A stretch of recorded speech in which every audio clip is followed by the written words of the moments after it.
Microdrama apps are booming in India. In fact, we told you that in one of our previous episodes as well. We even gave you an idea of the kind of content that works on these platforms. And spoiler alert, these are similar tropes that are working on audiences globally. But this time, we bring you a deep dive. A closer look at the kind of titles available on these apps and a complete lack of compliance on most fronts. Now, this is when it comes to certain clauses of the Intermediary Guidelines and Digital Media Ethics Code under the Information Technology or IT rules of 2021. Now, why is this important? Well, the government brought in these guidelines to establish a standard for OTT platforms, which at the time were an emerging and fast-growing segment.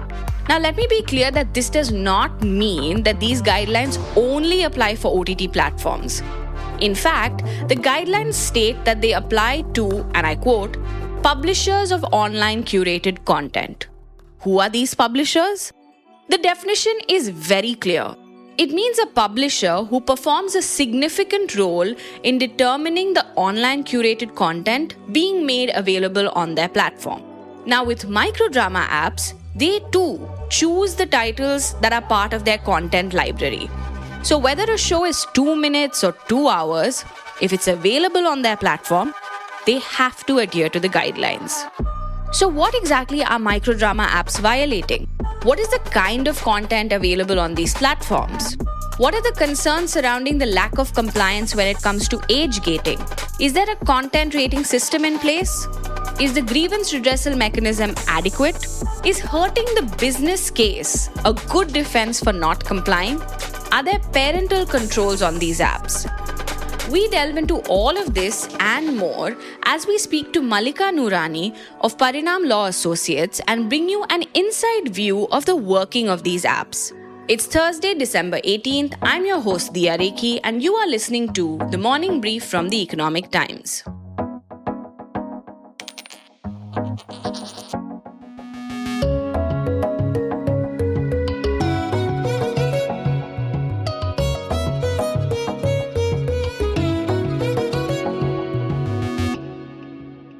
Let me start by taking you on a journey through what I saw on these apps.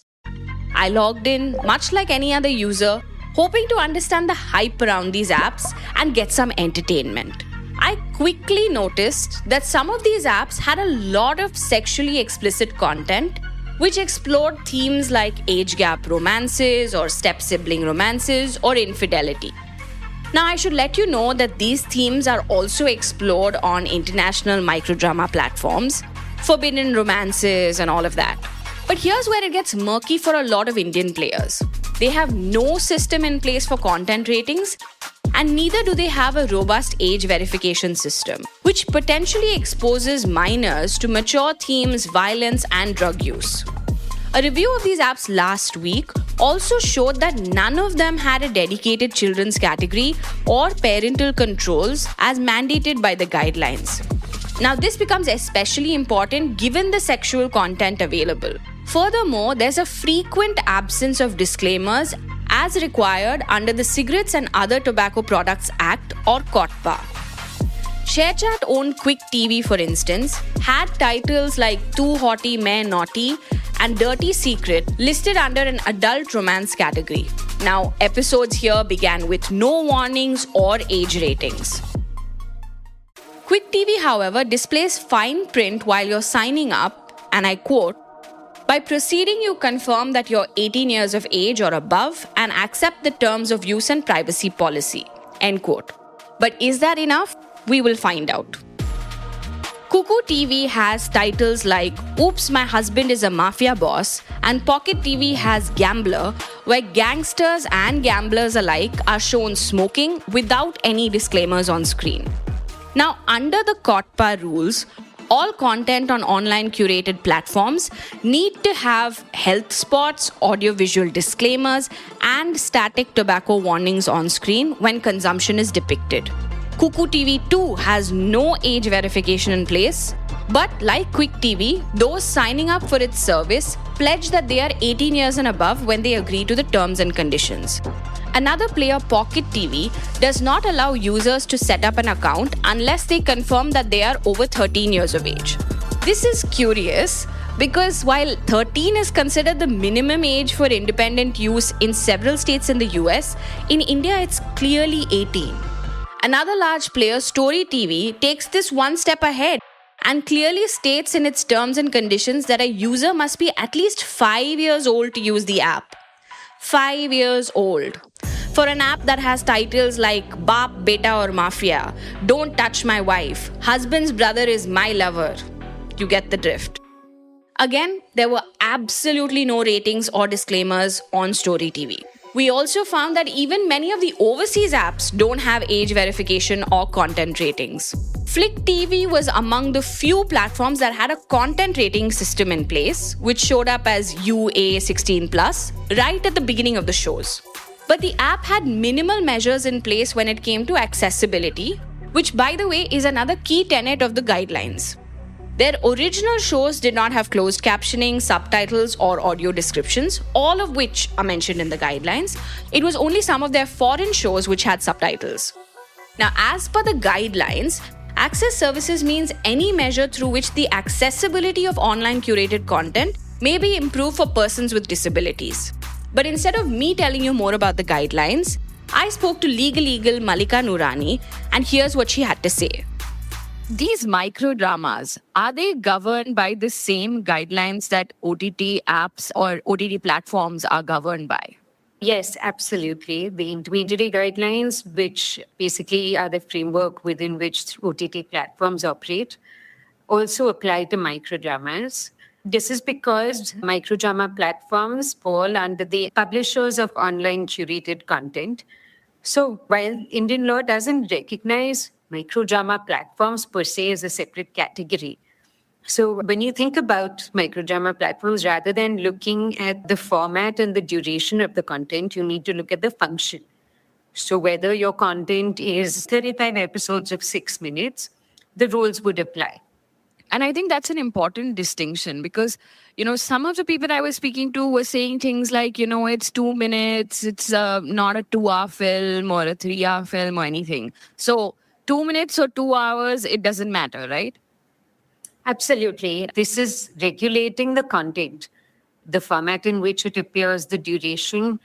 Those are just the modes and, the various ways on the edit table that you chop down the content. But so long as you have audiovisual content, you are curating it for your users and making it available on demand, these guidelines apply. Right. And if you could give our listeners an idea of the broad tenets of the intermediary guidelines that you spoke of, could you tell us some of the most important points that OTT platforms, microdrama platforms, all of these online curated content publishers need to keep in mind? So the intermediary guidelines are a very clear and succinct piece of legislation. They, in effect, do a couple of things, right? So first off, they require these publishers of online curated content to exercise a certain degree of due diligence when they're hosting content. I think it's also important to distinguish between platforms hosting user-generated content versus an online curated platform. So anyone who facilitates customers to access this kind of content needs to make sure that there's a certain amount of diligence that they're exercising. Things like unlawful content, obscene content, pornographic work, any kind of work that, for instance, encourages gambling or money laundering, which is basically imitable behavior. These things need to be kind of kept in check. There's also an added requirement to ensure that users are aware of the terms of use, what the community guidelines are. They need to have a proper privacy policy because obviously there's data being collected, etc. In addition to that, there also is a requirement to remove or disable any kind of unlawful content if the platform is made aware of it, or if there are government orders or court orders which mandate such removal. And lastly, and most importantly, is the entire grievance redressal mechanism. And I think this piece is actually quite important Because what happened prior to these guidelines coming into place is where any person had a grievance with the content that was made available to the public at large, they were moving codes and various codes, right? So what that resulted in from a producer's perspective and a platform's perspective is that, at the time of release, when you're leading up to promotion, marketing, that kind of activity, rather than focusing on that, they were basically scrambling to various courts in India trying to prevent an injunction which would stop the release of their content. So the grievance redressal mechanism actually works really well to serve both the platforms as well as their audiences. And at the heart of that solution is the robustness of the mechanism that the platform puts into place. Absolutely. But, Malika, something that I wanted to get your thoughts on is that, when I was doing that story for which I had reached out to you for a comment as well, one of the things that you have to do is that you have to sort of pay to watch content, right? That's the model. And I noticed that they ask you to pay 1 rupee at the beginning of your trial period. And it says after 7 days or whatever, you will be charged 5.99 or 2.99, differs from platform to platform. But I think within a day or two, I was charged 5.99. I had not even finished the trial period. And I noticed that there were a lot of reviews on the App Store that said that, we are facing similar issues and there's this whole thing of auto pay and you get debited before the trial period ends. Now, the reason I'm asking you this is because when I tried to reach out to someone to address this, it was just a bot. Is that considered proper grievance redressal under the guidelines? So there's two things, right? The one you pointed out is around maybe the tech aspect of things. The grievance redressal mechanism was more geared towards the content. But to answer your question around whether a bot would meet the requirement of a grievance officer for content purposes, the answer to that is no. It needs to be an individual. It needs to be someone who really exists. You need to have their contact details readily available on the app as well as the website. And I'll tell you what, actually, a lot of these microdrama apps maybe don't realize in terms of the benefit of putting all of these checks and balances in place. The intermediary guidelines are not really an adverse set of regulations to have to follow. In fact, following them affords microdrama apps a degree of protection, which under law is called the safe harbor, which basically means as an intermediary, your liability is in a sense shielded in respect of third-party data or third-party data. Right. But then why is it that there are so many sort of compliance issues with these microdrama apps then? I mean, we've gone over some of them, but, be it age rating or even an age verification process or even things like accessibility, which are also part of the guidelines, it's completely missing. So why is it then, Malika, that we're seeing so many compliance issues? Is it just that they haven't been sort of put in the spotlight yet? I think that is a significant factor there.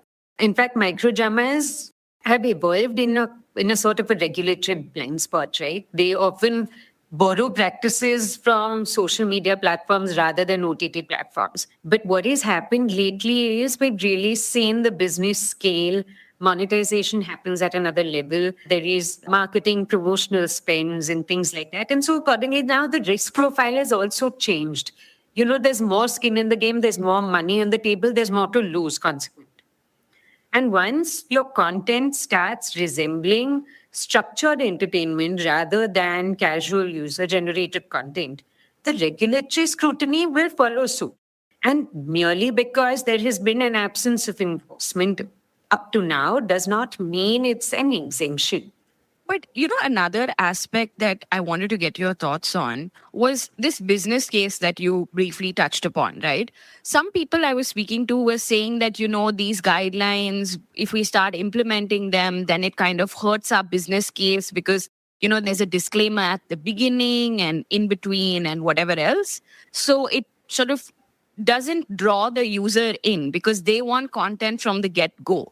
What do you make of that argument? Does that even stand? So there I'm presuming you're referring to the anti-tobacco disclaimers and health spots and things, right? That's correct. Under the COTPA Act, yeah. So, no, you're absolutely right. So, the 2023 amendment very clearly extends its applicability to online curated content, which is defined exactly on the same lines as under the intermediary guidelines. So, you're right in identifying that these disclaimers and health spots do need to come in. That is the law, right? And commercial inconvenience is not a valid legal defense by any stretch of imagination, right? And Indian courts, regulators have always held that public health and statutory compliance will override any kind of business considerations as such. So, whether a viewer gets bored having to witness this disclaimer is unfortunately for them irrelevant because the legal mandate exists. What at best a platform could possibly explore is how the disclaimer is presented, but not whether or not it is presented at all. Absolutely. But another thing that really caught my attention was that most of these platforms, when you're signing in, they ask you if you're above 18 years of age and then they let you sign in, for example. Some are even less stringent about it and say that, by signing in, you agree to our terms and conditions. And if you click the terms and conditions, then it shows you that you need to be over 18 years of age. And if you're not, you need parental guidance while watching whatever you do here. My question to you is merely adding that age bit in the, say, terms and conditions or while signing up adequate? So the answer to that would be it depends. And it would depend on the nature of the content that you host as a platform. So what the intermediary guidelines require is that there needs to be proper content classification, which is your standard UUAA rating. You also need to give viewers an idea of the themes. So, for example, if there's nudity, there's sex, there's drug use, there's self-harm, all of those things, what the consent piece and the age piece around that really ties into is where I'm hosting as a platform any UA 13 and above rated content, there needs to be proper access control.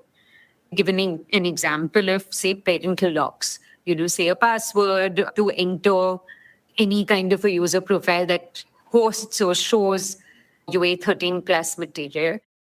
What the intermediary guidelines also mandate is where you have A-rated content hosted on the platform, there needs to be an age verification mechanism. When you typically talk of verification, an Aadhaar or a mobile OTP linked verification or a document linked verification. So to answer your question, yes, if I'm only hosting, for example, cartoons, then maybe the mechanism you said, right, where I'm merely giving you a declaration that I'm 18 plus would suffice. But the minute I start having UA 13 plus or A-rated material, you need to have a higher threshold of age verification.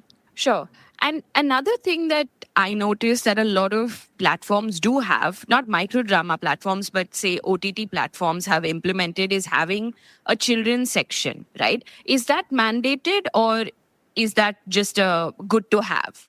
So it is an extension of what is expected. So what the guidelines tell you is that content appropriate to children should be presented to children, which by a logical extension means that any content not appropriate for them should be kept in another section.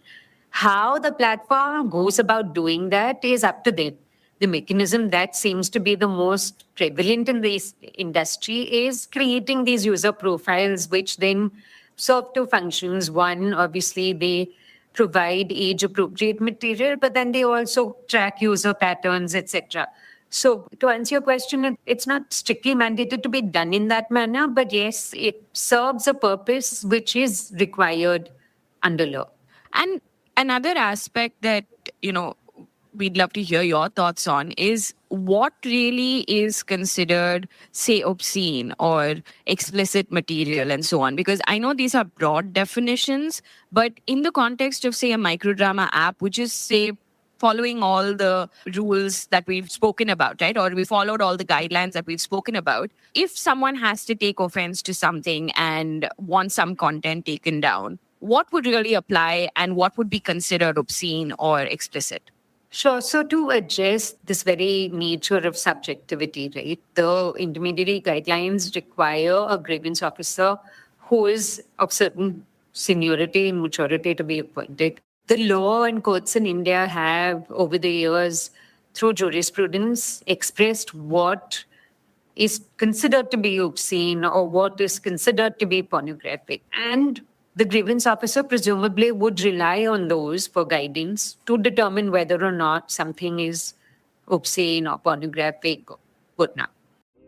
Now, there have been some interesting developments since we first reported about this last Saturday. For starters, I noticed that titles had changed on Quick TV. Too Hotty Main Naughty now shows up as Badnaam Ishq. Dirty Secret is now Oops Ye Pyar. Secret Lover is now Ye Kaisi Mohabbat. And not just this, on Wednesday, the company announced the rollout of parental controls and advanced content rating features on its app. ET Impact, you could say. It claims that it has launched PIN-based parental controls, which will ensure that all content rated above UA 13+, which may contain gore, violence, and otherwise age-sensitive content, can be made off-limits to young users by activating the parental control feature. Company clarified that these features will be available for Android users from Thursday and for iOS users by the end of this week.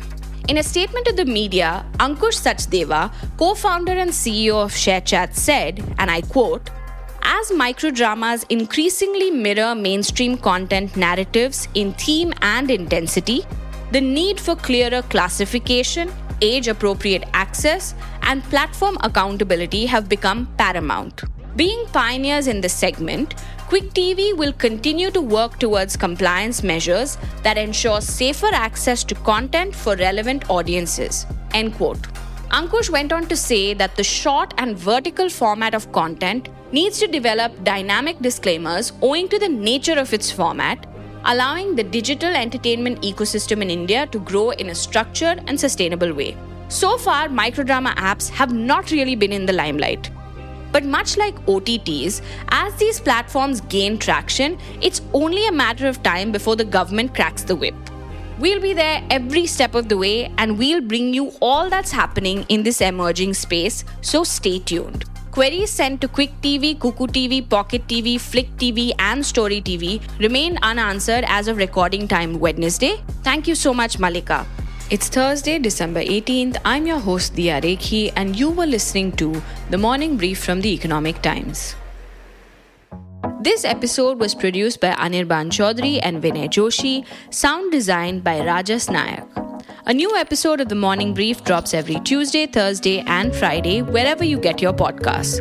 Also, listen to ET in the Valley, our limited series every Wednesday, where we talk to the coolest entrepreneurs in Silicon Valley. And of course, on every alternate Monday, you have Corner Office Conversation, where we talk to the most interesting business and thought leaders in India and the world. Stay tuned.